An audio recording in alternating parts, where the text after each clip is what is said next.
Halo teman-teman.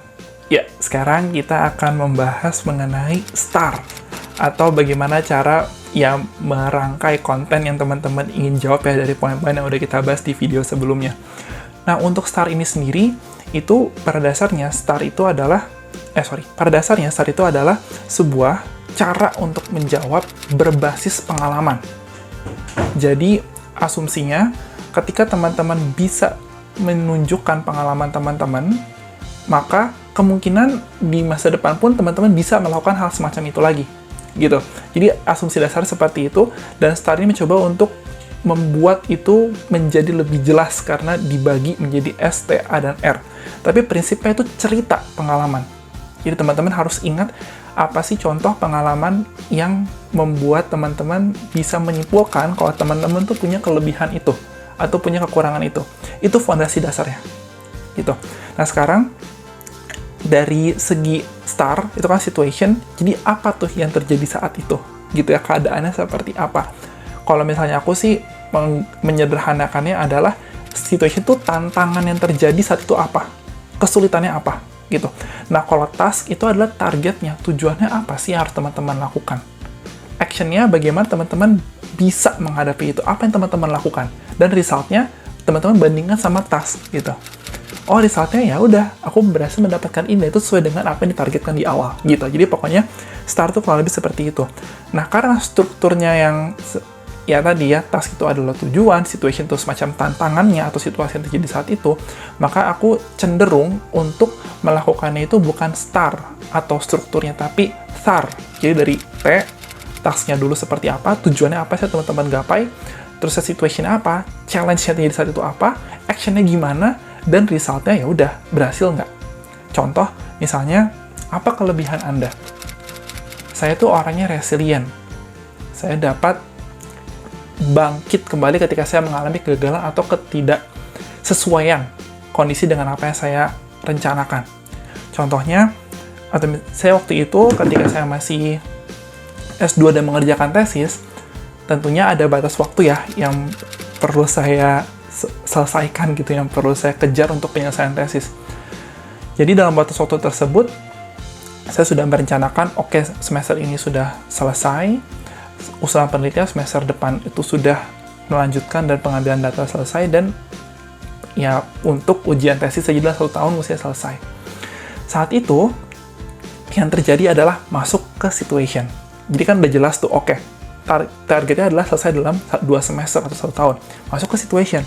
Situationnya adalah, saat itu cukup menantang juga, karena ketika saya bimbingan dengan pembimbing itu sepertinya ada perbedaan pandangan dari beliau, dan mungkin beliau juga mengupdate apa pemahaman atau hal yang terbaik untuk proses pengerjaan tesis saya, sehingga dalam 1 semester saya tetap konsisten datang. Jadi 1 semester saya tuh 16 kali bimbingan, dan dalam 1 semester itu pula saya belum bisa maju dari bab 1. Jadi dari 16 kali bimbingan dalam 1 semester saya tidak pindah dari bab 1. Karena ada yang perlu diubah. Ketika teman-teman saya mungkin yang pembimbingnya cukup memiliki karakteristik yang serupa, mereka dari pengamatan saya dari 8 orang, itu ya sebagian besar tidak konsisten bimbingan karena menghadapi situasi seperti itu. Saya berpikir kalau misalkan saya nggak bimbingan, itu malah akan makin terbengkalai. Oleh karena itu, saya tetap konsisten bimbingan. Jadi, saya setiap minggu pasti bimbingan, sehingga dalam 1 semester 16 kali bimbingan.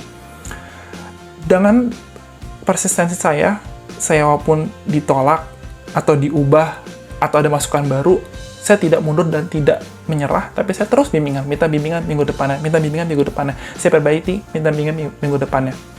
Dengan perilaku saya seperti itu, akhirnya saya menjadi lulusan pertama di jurusan saya tersebut, yaitu di Magister Profesi di bagian pendidikan, di mana dari 8 orang, itu saya lulusan pertamanya, dan lulusan keduanya, itu akhirnya baru lulus 1 tahun setelah saya lulus. Oleh karena itu, saya merasa bahwa resiliensi menjadi bagian dari diri saya yang membuat saya bisa berada hingga titik ini. Nah gitu, jadi teman-teman jelasin tuh, apa sih tasknya apa, goalnya apa, terusnya situationnya gimana, tantangannya waktu itu apa, actionnya gimana, dan resultnya gimana, dan usahakan ada aspek angkanya teman-teman. Seperti ya video yang aku sampaikan juga ya sebelumnya, bahwa angka ini membuat informasi itu menjadi lebih detail dan objektif. Itu akan membantu banget interviewer untuk memahami bagaimana konteks yang kita hadapi saat itu. Syukur-syukur teman-teman bisa memberikan pembanding gitu. Emang kalau di kondisi yang lain gimana? Atau orang lain seperti apa? Gitu. Itu bisa menjadi cara yang sangat efektif ya untuk menjelaskan apa yang teman-teman miliki atau pengalaman teman-teman. Itu dari segi kelebihan. Kekurangan juga pakai STAR. Kenapa? Gitu kan? Kenapa harus pakai STAR, Val?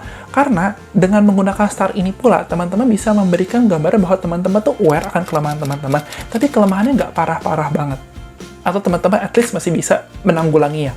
Contoh, hal yang sepertinya masih perlu saya kembangkan itu adalah bagaimana memperhatikan suatu hal dengan lebih detail dibandingkan hanya melihat keseluruhannya saja.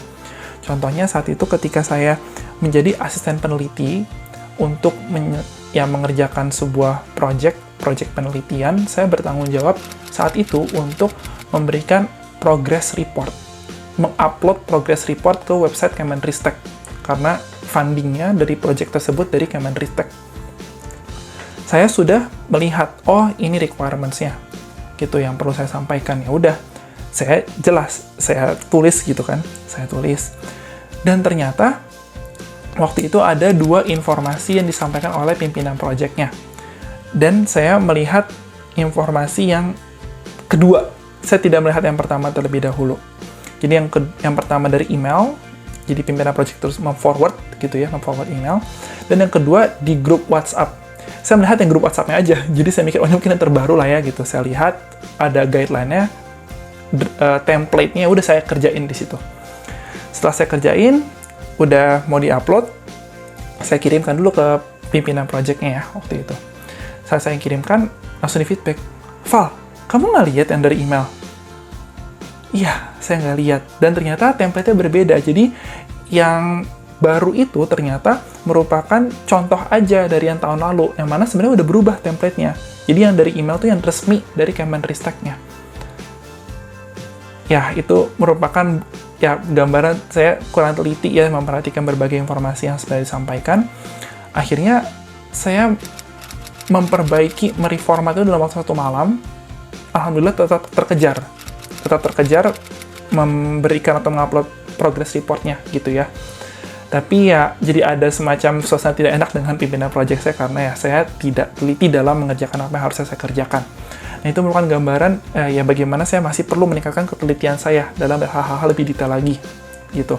Dan setelah itu, di tahun berikutnya, karena ada masih progress report, masih project yang sama, tapi masih berlangsung, saya mencoba untuk memastikan terlebih dahulu semua informasi yang pimpinan saya berikan, gitu ya, sebelum saya akhirnya membuat apa yang perlu saya buat. Jadi itu mungkin gambaran yang perlu saya kembangkan.